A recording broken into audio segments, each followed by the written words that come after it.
은혜가 임하기를 원합니다. 밖에는 또 비가 조금 주룩주룩 내리고 있습니다. 이 비로 말미암아 이 불볕더위가 한 차례 물러가기를 소망합니다. 얼마 며칠 전까지만 해도 우리의 마음을 들뜨게 했던 이 프로그램들이 있었지요. 그 프로그램이 무엇입니까? 바로 올림픽입니다. 17일에 대장정을 끝내고 8월 12일 날 프랑스 파리에서 폐막식을 함으로써 마쳤는데, 많은 전문가들이 이 프랑스 파리 이 올림픽 때 우리나라가 20위권, 약 금 5개만 따도 많이 딸 것이라는 예상을 했습니다. 그런데 감사하게도 이 선수들이 최선을 다하여 열심히 하였더니 금 13개와 은 9개, 동 10개로 무려 8등을 하게 된 거예요. 이 모든 것이 다 하나님의 은혜일 줄 믿습니다. 노력과 헌신이 있지만 그 길을 열어주신 분이 하나님이 되는 겁니다. 올림픽, 우리는 매년 4년을 기다리면서 올림픽을 우리가 준비를 하는데, 이 올림픽의 정신은 무엇이 있을까? 우리 화면을 한번 보니까요, 이 중요한 것은 승리가 아니라 참가하는 것이라고 이 피에르 쿠베르팅 남작이 말했어요. 이 피에르 쿠베르팅 남작은 근대 올림픽의 창시자지요. 이 사람이 중요한 건 승리가 아니라 참가하는 것이고, 두 번째는 올림픽이 추구하는 가치, 최선을 다하는 마음이요 우정이며 존중하는 거다라는 것이고, 세 번째는 인류 사회 상호 존중, 인권 및 인간 존엄성에 대한 존중이 바로 올림픽 정신입니다. 이로 인하여 전 세계에 있는 이 온 국가가 이걸 참석하여 이 자신의 나라를 빛내고 자신의 노력으로 들은 그 피땀 흘린 것에 열매를 맺고 그것을 보여주는 것이 올림픽이 되는 것입니다. 즉 온 인류가 함께 경기에 참여하여 자신의 한계를 시험하고 교류하며 존중하는 것이 바로 올림픽 정신이 된다는 것이지요. 이 올림픽 때문에 밤잠을 설치고 우리가 기뻐하고 즐거워했던 게 엊그제 같은데, 지금은 좀 마음이 또 허전한 걸 느껴져요. 언제 또 이걸 기다려야 되나, 올림픽 월드컵을 기다려야 되나 말입니다. 우리가 여기서 보면은 우리가 눈으로 볼 때는 17일간 짧은 기간 우리가 즐겁고 흥겨운 시간이지만, 이를 위하여 이 민족, 이 각종에 있는 선수들은 4년을 준비하고 매일같이 아침부터 저녁까지 온 선수들은 피땀 흘려 이 날을 준비하고 있습니다. 그 열매를 통해서 자신을 드러내고 또 이 자신의 국가를 빛낼 수 있기 때문입니다. 근데 이들이 열심히 일을 할 때 어떻게 이 운동을 하냐 하면, 각자에 맡겨진 프로그램뿐만 아니라 잘 쉬어야 회복할 수 있대요.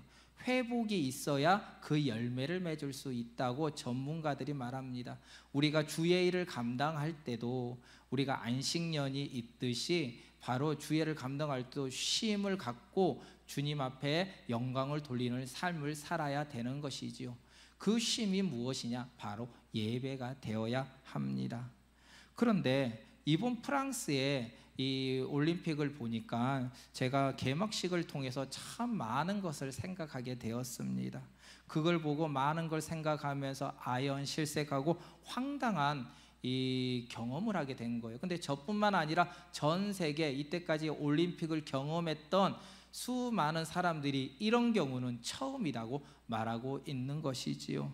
올림픽 정신을 따라 분명하게 성별, 종교, 인종 등에 대한 차별 금지를 하고 인권 존엄성을 위해야 합니다. 그런데 이번 이 파리 올림픽에서는요, 그 존엄성을 위한다는 이 말에 예수님을 비하하고 종교를 비하하고 성경을 비하하는 모습이 보였다는 겁니다. 오히려 사망, 권력, 음란, 단일 종교를 의미하는 모습을 보였고, 오히려 진정한 평등을 무시하고 반인류적인 행태를 보인 것이 바로 파리 올림픽입니다. 그런데 이것이 잘못됐는지 알면서도 수많은 사람들이 그것을 찬양하고 있었습니다. 프랑스 파리에 이 프랑스의 국가에 있는 사람들에게 설문조사를 했더니 그 중에서 5%만 반인륜적인 행태다, 잘못됐다고 말하고 85%가 이를 찬양하고 너무 좋은 개막식이었다 말하면서 자기들께 자화자찬하는 걸 볼 수 있는 거예요.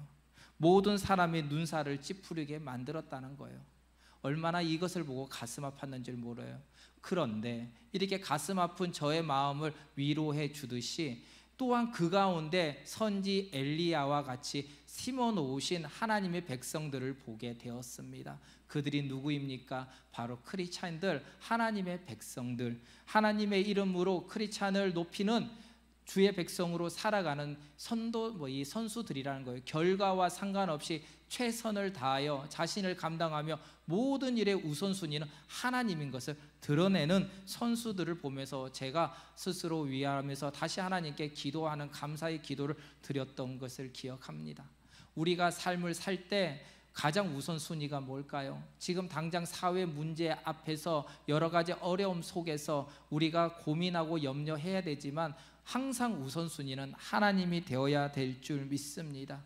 하나님을 의지할 때 우리의 영이 회복되고 우리가 주님을 세상에서 구별된 모습으로 살아갈 수 있는 것입니다. 세상에서 말하는 회복은 육체적인 쉼을 말합니다. 그러나 영적인 존재인 우리들, 바로 성도들의 회복은 그리스도 예수 안에 거할 때 이루어지는 거예요.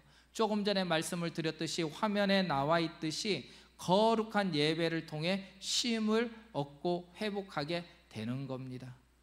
미국의 육상선수 테즐리 라베라가 세계 신기록을 세우며 한 말이요, 바로 이사야 4장 31절 말씀을 인용하였는데 우리 같이 한번 읽어보겠습니다. 같이 읽겠습니다. 시작. 오직 여호와를 앙망하는 자는 새 힘을 얻으리라. 독수리 날개치며 올라간 같은 것이요 다람복질을 하여도 곤비치 아니하겠고 걸어가도 피곤치 아니하리로다. 아멘. 하나님은 우리에게 새 힘을 주십니다. 하나님 안에 거할 때 우리는 달릴 수 있고 독수리같이 날개를 펴고 비상할 수 있는 겁니다. 그러나 만약에 하나님 안에 거한다고 생각하면서 하나님의 말씀에 순종하지 않는 삶을 살면은 그건 하나님 안에 거하는 삶이 아닌 것이지요. 착각 속에 살면서 결국은 스스로 늪에 빠질 수밖에 없는 거예요. 오늘 이 자리에 모여 예배하는 모든 성도님들, 주 안에서 평안하길 소망합니다. 그러기 위해서는 거룩한 예배를 통해서 우리가 평안해야 되고 말씀을 통해서 기도와 찬양을 통해서 회복해야 될 줄 믿습니다. 그렇게 회복이 되면 반석 위에 세우신 교회로서 주의 일을 감당하게 되는 거예요. 우리 성도님들 한 분 한 분이 바로 베드로를 보고 반석이라 말했던 것 같이 바로 성도 한 분 한 분이 바로 반석이요 아름다운 교회가 될 줄 믿습니다. 그러기 위해서는 세상과 구별된 모습으로 살아가야 하는데 그 살아가는데 첫째 조건이 주의 백성으로서 정체성을 갖고 살아가야 한다. 세상에서 힘들고 어려움이 있습니까? 그것은 회복해야 되는데 그래야지 영적인 재충전을 해야지만 이길 수 있는데 재충전을 하기 위해서는 병원이요 세상의 방법이 또 중요하지만 더 나아가 예배 가운데 하나님 말씀 가운데 거할 때 주님과 동행하는 삶을 살 때 회복하며 승리할 수 있는 것이지요. 오늘 이 자리에 나와 예배하는 성도님들 항상 주님과 동행하며 회복하여 주님의 주신 사명 감당하는 주의 백성들 되기 주님의 이름으로 축원합니다. 오늘 본문은요 여호와의 언약궤를 통해 이루어지는 이스라엘의 회복에 대한 말씀을 제가 전하려고 합니다. 여호와의 언약궤의 행로, 그 길에 해왔던 그 길목을 통해서 하나님이 우리에게 제시하는 것이 무엇인가를 전하고자 합니다. 이 말씀을 통해서 많은 은혜 받길 주님의 이름으로 축원합니다. 하나님은 애굽에서 종살이를 하던 이스라엘 백성들의 간구를 들으시고 모세를 세워 그들을 구원하셨습니다. 그것을 보고 우리는 출애굽이라고 말합니다. 출애굽을 하여 이에 그 270만의 대군을 이끌고 홍해를 건너고 광야를 가게 되는데 그곳에서 무려 40년 동안 예배자로 세우는 겁니다. 무작정 구원했기 때문에 끝나는 것이 아니라 예수님을 믿기 때문에 끝나는 것이 아니라 그때부터 성화된 모습으로 하나님의 뜻이 무엇인지 우리가 어떤 모습으로 살아가야 될지를 가르친 시간이 바로 광야 교회라는 거예요. 그래서 우리가 교회에 첫 입교를 하게 되면 제일 먼저 무엇을 배웁니까? 교회에 대해서 배우지만 먼저 복음에 대해서 우리 교회는 이것을 추구하고 예수 그리스도는 구원자임을 분명하게 제시를 해요. 왜냐하면 그것이 제일 우선순위가 되는 겁니다. 그것을 배우고 난 뒤에 조금씩 이제 1년 이상 되었으면은 이제 세례를 받고 난 뒤에 집사님이 되고 그리고 권사님이 되고 장로님이 되는 그 모든 순차 가운데 그냥 되는 게 세월이 지났기 때문에 그냥 직분을 받는 게 아니라 거기에 맞는 교육도 필요하고 기도하는 거예요. 기도하지 않고 어찌 직분을 받을 수 있으며 찬양 예배하지 않고 어찌 직분을 받을 수 있겠습니까?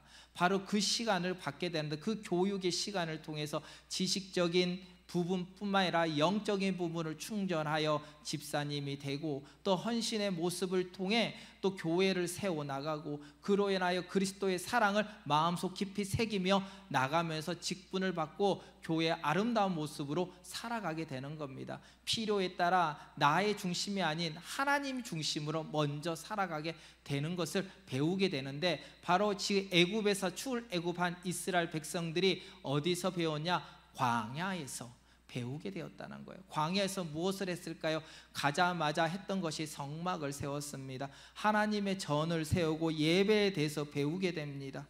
그리고 각 지파마다 각자 할 일과 섬김의 모습, 그리고 아침하고 저녁마다 번제를 드리고 예배를 드리고 제사함을 하고 우리가 5대 제사를 통해서 하나님께 드려지는 모습을 배웠던 것이 그 광야 교회였던 것이죠. 이와 같이 이곳에서 배우고 또한 길을 행할 때 성령의 인도하심을 따라 성경에 보니 뭐라고 나왔냐면 구름기둥과 불기둥으로 그 하나님의 때에 인도하셨다라고 말을 해요. 불기둥이 움직이지 않으면 그곳에서 멈춰 있고 움직이면 그 길을 따라 한 걸음 두 걸음 가게 되는 거예요. 뭐냐면 내 생각 내 관점으로 나가는 게 아니라 하나님의 백성은 하나님의 말씀을 따라 성령의 인도하심을 따라 움직이고 행동해야 된다는 것을 무려 40년 동안 가르쳤습니다. 이렇게 40년 동안 배워왔던 이스라엘 백성들 40년 동안 배워왔으니 얼마나 그들이 경건해졌겠습니까? 그러나 그들은 그 40년이 지나고 난 뒤에 시간이 지남에 따라 꾀가 많이 늘었지요. 우리가 신앙생활하면서 가장 조심해야 될 게 뭘까요? 교만이라고 말합니다. 그 교만은 남들보다 내가 커, 내가 뭐 이것 맛을 얘기하는 게 아니에요. 하나님의 말씀에 불순종하는 것. 하나님의 불순종한다는 것은 큰 것도 있지만 작은 것도 있습니다. 작은 거나 큰 거나 모든 것은 하나님 보기엔 똑같은 바로 교만이라는 거예요. 나의 생각이 먼저 앞서지 않고 하나님의 말씀대로 살아가야 함에도 불구하고 꾀가 생기더니 그들은 자신도 모르게 교만한 모습으로 살아가게 됩니다. 자신이 가진 권력과 힘과 부피와 직분을 명분으로 불순종했고 결국은 각자 소견대로 살아가는 자가 돼버리고 만 것입니다. 하나님의 백성이라면 하나님의 말씀대로 살아야 하지만 그들은 하나님을께 예배하면서 자신 다른 모습으로 불순종했다는 거예요. 예배하는 모습만 보고 그것을 불순종했다고 말하지 않습니다. 그들은 언제나 그 절기 때마다 예배를 드렸습니다. 그러나 보여지는 모습과 뒤에서 하는 행동은 너무나 달랐던 것이지요. 그들은 양다리를 걸치며 배교와 간음과 음란과 사리석을 채우는 삶을 살았던 자가 선민 이스라엘이라는 거예요. 이 이스라엘은 하나님의 택한 백성입니다. 그럼에도 불구하고 그들은 하나님께 예배를 드리고 제사를 드리면서도 하나님의 말씀에 관심이 없는 삶을 삽니다. 간혹 보면은 이런 분이 있어요. 우리가 성경을 읽읍시다, 봉사합시다, 헌신합시다. 그럼 어떤 분은요 그 말에 순종하고 아멘하면 순종하고 하나님 말씀에 내가 할 수 있는 것이 무엇일까 하면서 세우시는 분도 이 섬기는 분이 분명히 있습니다. 작은 것에 같이 동참하고 큰 것을 드릴 수 없지만 내가 할 수 있는 여건 가운데 또 하나님 말씀 사모함으로써 아직까지 무식하지만 하나님 말씀으로 깨닫게 해달라는 진실한 마음으로 주님 앞에 엎드린 분들 분명히 있습니다. 그런데 아이러니하게도 높은 직분을 가지고 있다고 말하는 분들조차도 어쩌면 바쁘다는 이유로 성경을 등한시하고 헌신을 등한시하고 보여지는 것만 따지는 분들이 있다는 거예요. 이것을 지금 이 모습이 바로 이스라엘 백성들의 모습입니다. 그러다 보니까 하나님의 말씀이 아무리 강단에서 선포된다 할지라도 허공 속에 떠도는 메아리와 같이 더 이상 그들의 귀에 들리지 않는 겁니다. 들리지 않으니 그들에게 입술로 언제나 세상의 얘기가 먼저 나오지 하나님의 말씀이 선포되지 않습니다. 그러다 보니 언제 세상의 일에 헌신과 세상의 봉사가 더 중요하지 하나님의 일은 중요치 않은 모습이 이들의 모습이었던 거예요. 능력의 말씀, 권능의 말씀이 나타나지 않습니다. 결국에는 경건의 모양은 있으나 경건의 능력이 없는 삶으로 살아가는 자가 바로 이스라엘 선민, 지금 우리들의 성도라는 거예요. 영적인 어둠과 음산한 죽음의 냄새가 가득한 이스라엘의 모습이 오늘 본문에 나오는 이 사사시대의 모습, 바로 초대 왕, 이 사울의 왕 때의 모습과 너무나 동일합니다. 어찌 보면 다윗 왕 때의 모습도 동일했습니다. 귀는 들리지 않습니다. 눈은 볼 수가 없습니다. 그들이 어디를 가는지 알지 못한 채 죽음의 길로 가는 행태가 바로 이스라엘이었던 것이죠. 그런데 이를 불쌍히 여기는 분이 한 분이 계셨어요. 바로 아바 아버지 되시는 하나님이십니다. 부모된 우리들이 자녀를 볼 때 어떻습니까? 잘못된 길을 갈 때 종아리를 쳐서라도 바른 길로 인도하기를 원하는 게 우리 부모님들의 마음 아니겠습니까? 이와 같이 지금 하나님은 이스라엘이 하나님께서 예비된 이 백성들에게 이 선지자를 통해서 말씀을 선포하며 회개하고 돌아오라라고 계속해서 말씀할 뿐만 아니라 주위 환경을 통해서 이스라엘을 깨닫게 하시고자 하였던 것이지요. 그리하여 오늘 본문에 나오는 이 언약궤까지 오게 되는 겁니다. 이 언약궤가 뜻하는 바가 무엇일까요? 네, 언약궤가 뜻하는 것은 바로 임마누엘의 하나님, 우리와 함께 하시는 하나님을 의미하는 것이고, 바로 여호와 니시, 하나님이 함께 하시기에 우리는 승리하는 것을 의미하는 것이고, 하나님이 일하시기에 우리는 두려울 것이 없는 거예요.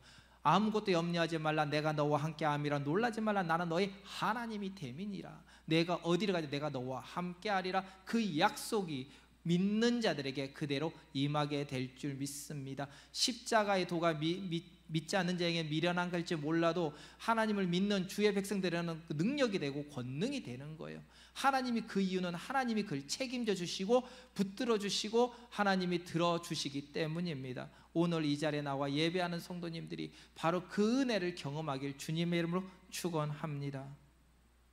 그만큼 하나님의 언약궤가 상징하는 의미는 매우 대단한 것입니다.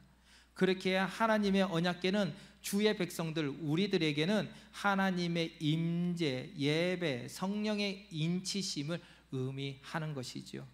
물론 외적으로 보이는 하나님의 언약궤가 있고 없음보다 더 중요한 게 무엇이냐면 바로 마음밭에 진정으로 하나님께 함께 하심을 믿고 믿음으로 살아가느냐 못하느냐, 그게 더 중요한 거예요. 근데 이것을 함축적으로 바로 하나님의 언약궤로 보여주고 있습니다. 그렇게 오늘 이 자리에 나와 예배하는 성도님들, 혹시 목걸이 차고 있는 십자가 목걸이, 옆구리에 끼고 있는 성경책보다 항상 주의 말씀 안에 거하며 주의 백성으로 성화된 모습으로 살아가기를 바랍니다.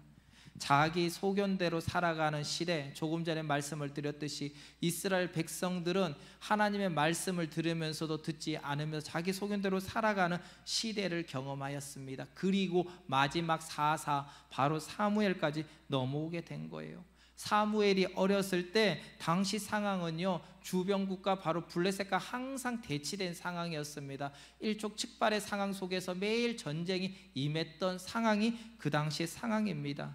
그리하여 당시 그런 상황 속에서 이스라엘은 왕이 없었기 때문에 그 사사 시대의 제사장 엘리와 그의 아들 홈리와 비느하스가 나라를 다스리고 있었던 것이죠. 근데 제사장은 제사장의 역할을 감당해야 돼요. 제사장의 역할이 무엇입니까? 하나님의 뜻을 알고 하나님께 온전한 예배를 드릴 수 있도록 성도들이 흐트러지지 않도록 만들어가는 거예요. 사람들의 말에 현혹되지 않고 사람들이 겁준다고 거기에 빠지지 않고 온전히 하나님 말씀대로 살아가야 되는 자가 제사장.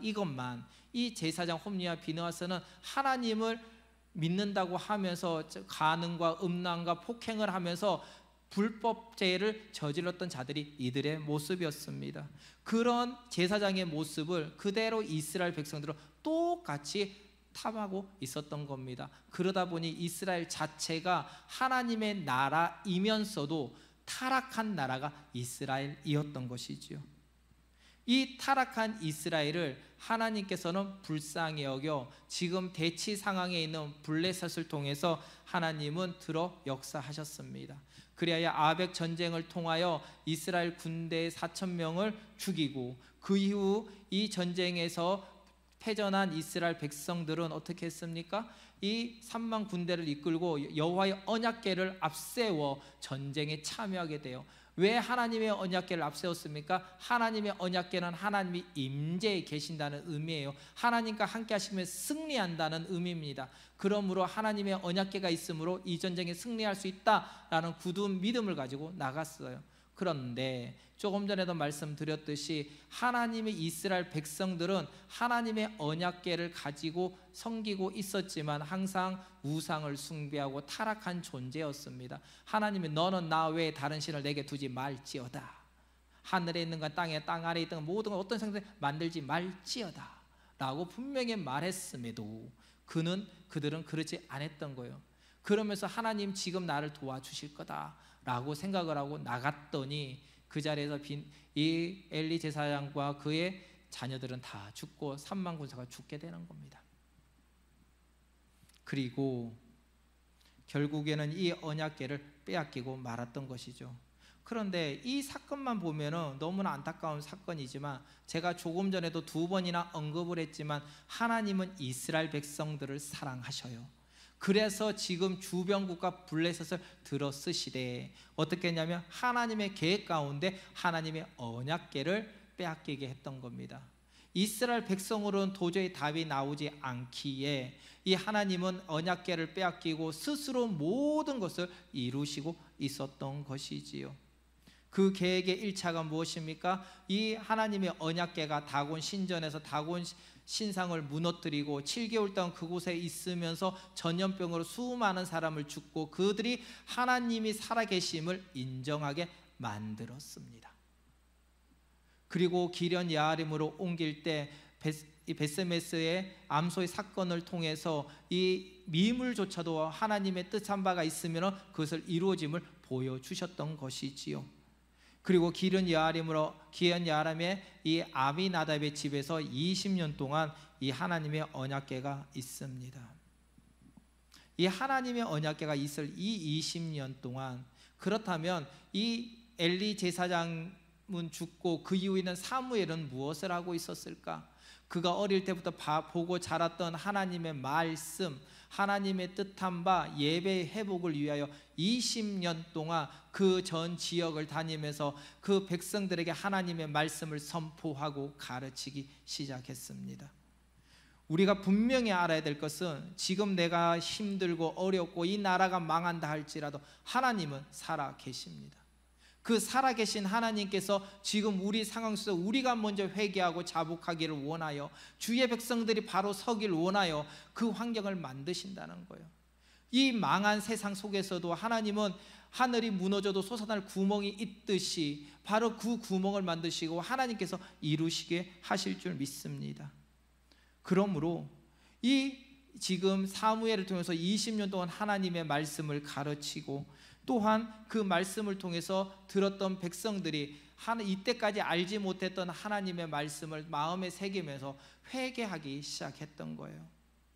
하나님은요 전지전능하시며 무소부시하시며 하나님이 계획하신 건 반드시 이루십니다. 하나님이 계획하신 건 이스라엘의 회복이었습니다. 이스라엘 백성들이 20년 동안 사무엘을 통해 이전에 훈련받지 못했던 말씀으로 무장했습니다. 그게 가장 중요해요. 우리의 보면은 각 교회마다 전통과 관례가 있어요. 우리 교회는 이렇게 합니다. 우리 교회는 이렇게 합니다. 그것이 올바르게 바르게 돌아가는 교회도 분명히 있지만 잘못된 것을 가지고 관례라고 말하는 교회도 있다는 거예요. 그것을 가감히 깨트릴 때, 향유와 옥합을 깨트릴 때 비로소 하나님께서 그것을 만지시는 겁니다. 이 백성들은 이전에 훈련받지 못했던 그 말씀으로 무장하여 자신의 정체성, 나는 하나님의 아들이요 백성이며 하나님은 나의 주가 되는 것을 깨닫게 된 것입니다. 그렇다면 이 하나님이 이제 기련 예아림의 아비나답의 이 언약궤가 있을 동안 그러면 이스라엘은 그러면 잠잠하고 평안했을까라고 보니 성경에 보니까 그렇지 않았다는 거예요.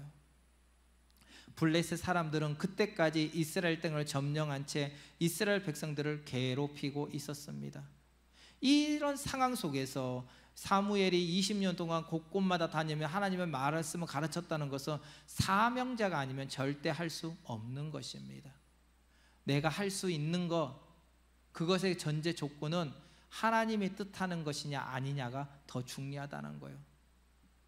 누구나가 할 수 있는 걸 내가 하는 것은요, 어찌 보면 빛이 나지 않습니다. 그러나 내가 누구나 할 수 없는 것 중에 내가 할 수 있고 헌신하는 것, 그것보다 더 큰 게 어디 있겠습니까? 이 역할을 사무엘이 했다는 거예요.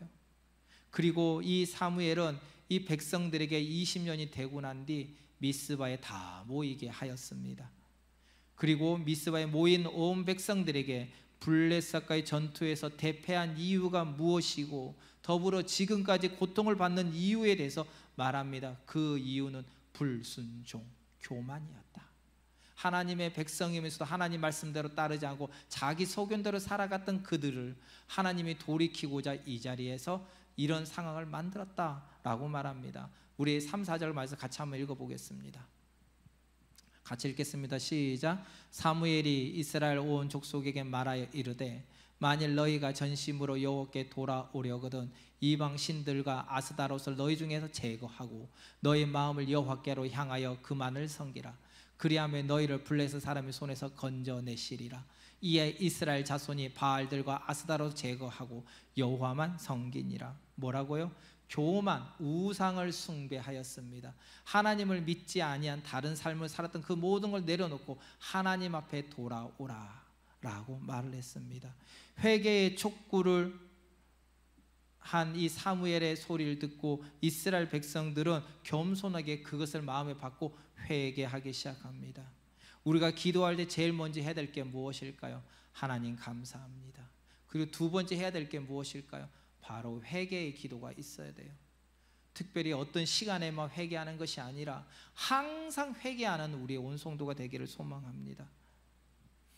그리하여 이스라엘과 사무엘은 이 기도를 들으시는 그런 상황 속에서 블레셋이 그것을 보고 미스바에 침략을 하게 돼요. 이것을 하나님께서 만지시고 회복시킵니다.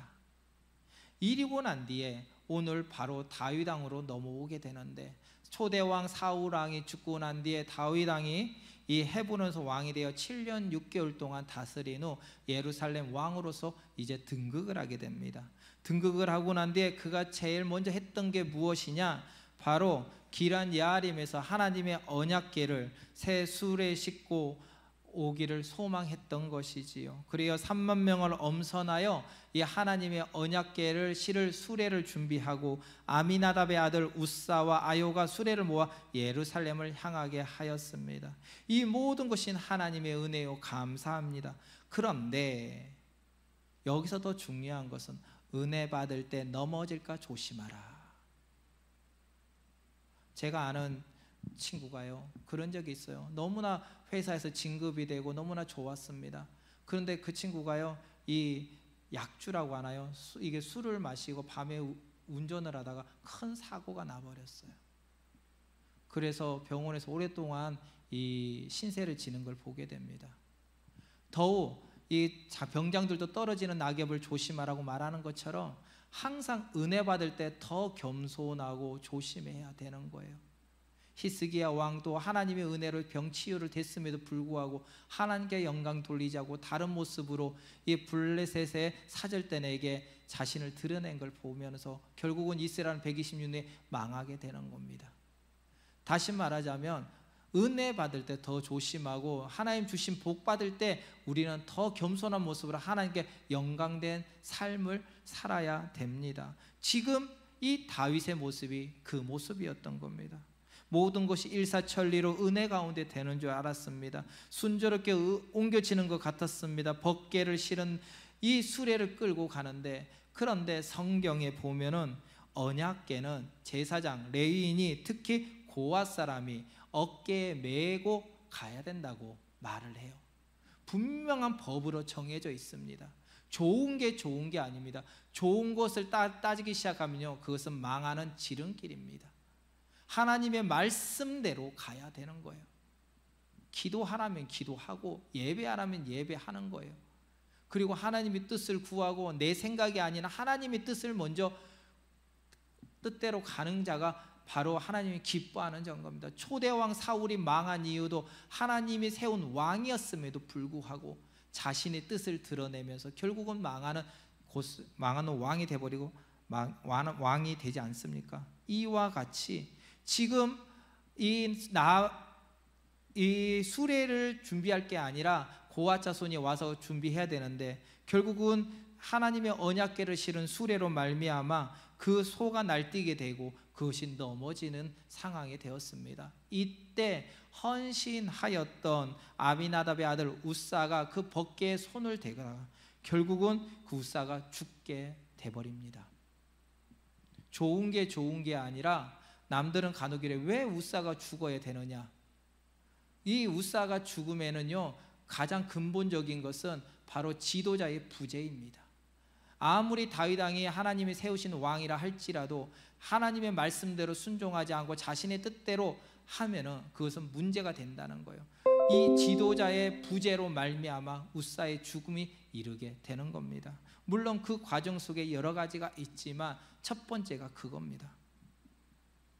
깨어 있는 자, 하나님의 말씀을 듣는 자, 회복의 영이 임하게 될 줄 믿습니다. 그리하여 오베데돔의 집에 하나님의 궤가 머물게 했는데 3개월간 머물게 된 거예요. 이 모습을 보고 하나님의 언약궤를 옮기기 두려워했던 다윗이 3개월 동안 있으면서 오베데돔의 집에 부흥하고 성장하고 굉장히 좋은 일을 경험한 걸 보게 됩니다. 그리고 그에게 다시 하나님의 언약궤를 옮기고자 하는 마음을 먹게 됩니다.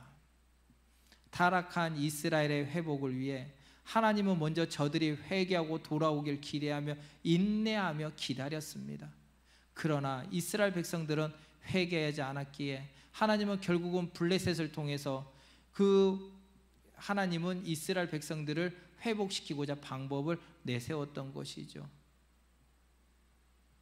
하나님은 이 하나님의 은혜를 안 다윗은 오늘 본문에 칭송하고 감사하고 찬양한다고 말을 하고 있습니다. 항상 우선순위가 하나님임을 고백하고 붙들려 사는 저와 여러분이 되어야 할 줄 믿습니다. 그러기 위해서 하나님께 칭송하고 감사하며 찬양한 다윗의 모습을 통해 우리가 하나님의 은혜를 알고 고백하는 오늘의 시간이 되기를 소망합니다.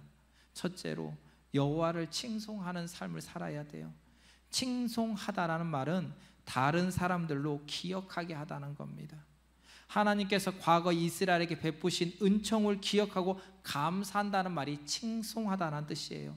즉 만민이 택함 받은 은혜, 애굽의 종에서 구원받은 은혜, 광야 40년 동안 먹히고 입히고 보호하시며 예배자로 거듭나게 하신 그 은혜, 그리고 가나안에 들어와서 하나님 성장하고 그곳에서 주어주신 은혜, 그리고 지금까지 깨달은 모든 것들이 하나님의 은혜임을 알고 하나님께 영광을 돌리는 거예요. 지난 삶을 돌아보니 모든 것이 하나님의 은혜였습니다. 고백하는 삶을 살아야 되는 겁니다. 그리하여 회개하라고 말해요. 성경에 보면요, 자복하고 회개하라는 겁니다. 자복한다는 건 나의 죄를 고백하는 거예요. 회개한다는 것은 고백한 것을 이제 알고 하나님 앞에 서서 하나님의 말씀대로 나의 십자가를 지고 가는 것을 회개한다는 겁니다. 그냥 하나님 용서해 주세요, 그것이 회개가 아니라는 거예요. 깨닫고 변화되고 눈물로 회심의 눈물을 흘리고 주님 앞에 서는 거. 지금 다윗이 수레를 끌고 왔던 그 행적, 지난달에 이스라엘 백성들의 모든 행적을 돌아보니 정말 자신의 잘못된 걸 알고 지금은 이제 고아 자손을 준비하여 앞에는 이제 제사 그 나팔 부대를 불고 온갖 하나님의 말씀대로 정렬을 갖추어서 하나님께 영광 돌리는 삶, 이 하나님의 언약궤를 모시고는 모습을 보여주는 게 오늘의 본문의 말씀입니다. 이처럼 다윗은 칭송하고 있어요. 그렇다면 우리들은 어떻습니까? 정말 우리의 노력으로 이 자리에 왔습니까? 내가 열심히 노력해서 이 자리에 왔다고 생각하십니까? 맞습니다.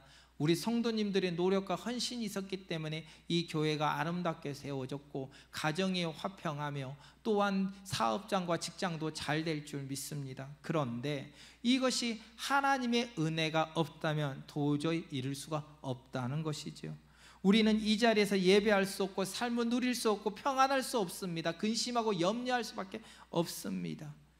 이 모든 것이 하나님의 은혜임을 알고 하나님의 섭리 가운데 이루어진 것을 알고 하나님께 영광 돌리며 칭송하는 온 성도가 되길 주님의 이름으로 축원합니다. 두 번째로 여호와께 감사하는 다윗을 보게 돼요. 감사하다는 말은 고백한다는 뜻입니다. 하나님의 속성 또는 특징에 대해 선포와 감사를 나타내고 있지요. 7절 이하에 보면 이 뭐라고 나오냐면 구원을 날마다 선포하라. 그 기이한 행적을 만민 중에 선포하라. 여호와는 광대하시다. 여호와께서 하늘을 지으셨다. 하나님의 속성과 행사를 선포하며 감사하는 삶을 살아야 돼요. 이번 올림픽 때 미국에 있는 많은 크리스찬들이 이 선수들로 우리나라의 바울 선수뿐만 아니라 많은 크리스찬들이 금메달을 따든지 아니 따든지 하나님께 영광 돌리는 걸 보여요. 모든 것이 하나님의 은혜입니다. 새 힘을 주신 분도 하나님이십니다. 달리게 하신 분도 하나님이십니다. 이 자리에 서게 하신 것도 하나님입니다. 이 영광을 받아주세요. 이것이 바로 선포하는 겁니다. 나만 그저 내가 기도 많이 한다고 해서 이 자리에 머물러 있는 게 아니라 내가 하나님 받은 은혜가 있다면 그 은혜를 가지고 이제는 선포하는 거예요. 하나님이 이루셨습니다. 하나님이 하셨습니다. 하나님의 영광을 통해 라고 주님께 영광 돌리며 이제는 만민에게 선포하는 주의 백성들 되기를 소망합니다. 지난날 이루신 하나님께서 오늘도 내일도 나와 함께 하실 것이며 나를 통해 영광을 받으실 것입니다 라고 선포해야 된다는 거예요. 삶으로 입술로 찬양으로 감사의 고백을 하는 온 성도가 되기를 바랍니다. 세 번째로 여호와를 찬양하라. 찬양하다는 말은 이 감사의 말에 같이 연결되는 말인데 하나님의 탁월하고도 위대한 행위에 대하여 소리 높여 찬송하는 겁니다. 즉 지난날 행하신 여호와의 영광을 칭송하며 모든 것을 혼자 아는 것이 아니라 만민에게 선포하여 감사의 영광을 하나님께 돌려야 하는 거예요. 그런데 감사의 영광을 돌릴 때 목소리 높여 찬송해야 하는 겁니다. 그리할 때 우리 속에서 우리 얼굴에서 빛이 나게 될 줄 믿습니다. 예수를 믿는 사람과 예수를 믿지 않는 사람의 차이가 뭔지 아십니까? 얼굴에 온화하고요 평안한 차이가 있어요. 예수 믿는 사람은 많이 가졌든지 적게 가든지 그게 중요한 게 아니라 예수가 내 속에 있기에 나는 평안하고 기쁩니다. 고백할 수 있는 믿음이 있습니다. 그러나 세상 그렇지 않는 사람들은 그 다른 근심하고 염려하는 모습으로 살아가게 되는 거예요. 하나님의 언약궤는요 하나님의 임재를 상징합니다. 하나님의 임재라는 것은 내가 주의 말씀대로 살아갈 때 그 임재를 경험하게 되는 거예요. 지금 이스라엘 백성들이 지금 블레셋과의 전투에서 져서 하나님의 언약궤를 빼앗기고 돌아오는 그 긴 시간 동안 그들이 회복된 것이 무엇입니까? 말씀이 회복되었어요. 바로 그 말씀이 회복되게 될 때 눈이 열리고 귀가 열리는 역사가 임하며 그들의 입술을 통해서 감사하게 되고 그리고 회개하며 주님의 뜻을 구하고 비전을 향해 달려갈 수 있었던 겁니다. 우리에게 필요한 게 무엇일까요? 이 마지막 때 필요한 게 무엇일까요? 파리 올림픽으로 전 세계 만민들이 그 환경을 보면서 현혹되고 미혹되며 그들을 따라갈지언정 우리는 세상과 구별된 모습으로 하나님의 말씀대로 구별되어 우리는 살아가야 될 줄 믿습니다. 그러면 어찌 보면 세상에서 낙오자가 될 수 있고 어떻게 보면 핍박도 받을 수 있습니다. 그러나 이를 하나님이 기뻐하라고 요한복음에 말하고 있습니다. 하나님이 함께 하시기에 우리는 그곳에 기뻐할 수 있습니다. 예수님의 12제자가 예수님을 만나고 난 뒤에, 부활하신 예수님을 만나고 난 뒤에 그들은 기쁨이 넘쳤습니다. 그들의 삶은 복음을 전하 죽기까지 하였습니다. 그 죽음에도 그들은 기뻐하며 하나님께 영광 돌리고 주님이 주신 보좌의 약속을 믿고 나가게 된 것이지요. 오늘 이 자리에 나와 예배하는 성도님들, 먼저 회복하기를 원합니다. 하나님의 말씀으로 승리하기를 원합니다. 사무엘을 통해서 선포됐던 그 말씀이 이스라엘에게 전해졌듯, 이제는 강단에 선포되는 그 하나님의 말씀, 성경을 통해서 들려지는 그 메시지가 우리의 마음을 정화시키고 항상 주님과 동행하는 온성도가 되길 주님의 이름으로 축원합니다. 우리 찬송가 308장 찬양 드리겠습니다.